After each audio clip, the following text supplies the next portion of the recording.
उज्जैन एक ऐसी धार्मिक और ऐतिहासिक नगरी है जहाँ ज्योतिर्लिंग और शक्तिपीठ दोनों हैं, क्योंकि यहाँ ज्योतिर्लिंग के रूप में बाबा महाकाल और शक्तिपीठ के रूप में माँ हरसिद्धि विराजमान है। उज्जैन स्थित हरसिद्धि मंदिर भारत के प्राचीन स्थानों में से एक है, जो माता सती के 51 शक्तिपीठों में 13वां शक्तिपीठ है। यहाँ माता सती की कोहनी गिरी थी। नमस्कार मित्रों, आज हम आए हैं मध्य प्रदेश के अति प्राचीन शहर उज्जैन में विराजित 51 शक्तिपीठों में एक माँ हरसिद्धि के दर्शन के लिए।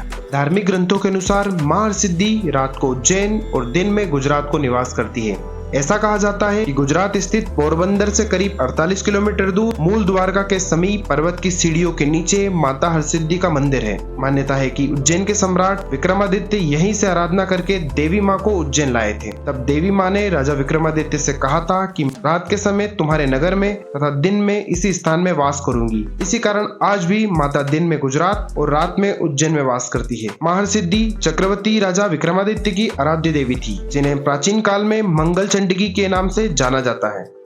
पुराणों के अनुसार माता सती के पिता दक्ष प्रजापति ने बृहस्पति सर्व नामक यज्ञ करवाया था, जिसमें सभी देवताओं को तो बुलाया गया, परंतु जानबूझकर अपने जमाता भगवान शंकर को आमंत्रित नहीं किया, जिसका सती माता ने विरोध किया, जिसको लेकर माता सती के पिता दक्ष प्रजापति ने शिव जी को अपशब्द कहे, जिससे दुखी होकर माता सती ने यज्ञ में अपनी आहुति दे दी।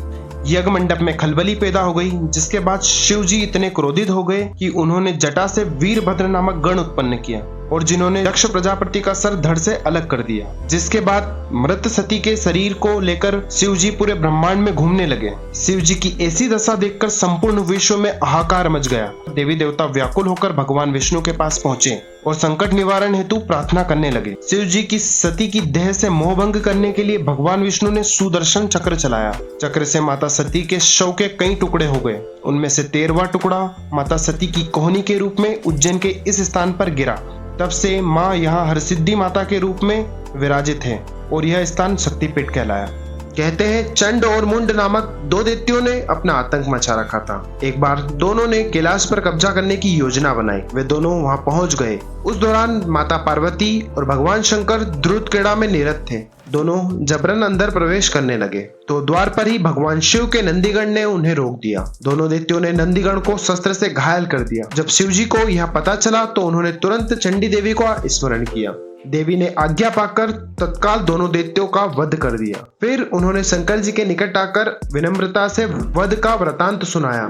शंकर जी ने प्रसन्न होकर, हे चंडी, आपने दुष्टों का वध किया है, अतः आज से आपका नाम हरसिद्धि के नाम से प्रसिद्ध होगा। तभी से महाकाल वन में हरसिद्धि माता विराजित है। सम्राट विक्रमादित्य हरसिद्धि माता के परम भक्त थे। ऐसा उल्लेख मिलता है कि महान सम्राट राजा विक्रमादित्य देवी को प्रसन्न करने के लिए प्रत्येक 12 वर्षों में अपने हाथों से अपने मस्तक को माता को अर्पण करते थे, लेकिन माता की कृपा से हर बार नया सिर उन्हें मिल जाता था। 12वीं बार सिर नहीं आया तो समझा गया कि उनका शासन संपूर्ण हो गया है। हालांकि राजा विक्रमादित्य ने माता के आशीर्वाद से 135 वर्षों तक शासन किया था। युगों युगों से माता धरती पर अवतरित होकर दुष्टों का संहार और अपने भक्तों का उद्धार करती रही है। माँ के रूप अलग अलग होते हैं, लेकिन उनके वरदान हमेशा भक्तों के कल्याण के लिए होते हैं। देवी माँ के आशीर्वाद से जो भक्त की मनोकामनाएं होती है वह पूरी होती है। माँ को ज्ञान, बुद्धि और सर्व कल्याण की देवी भी कहा जाता है।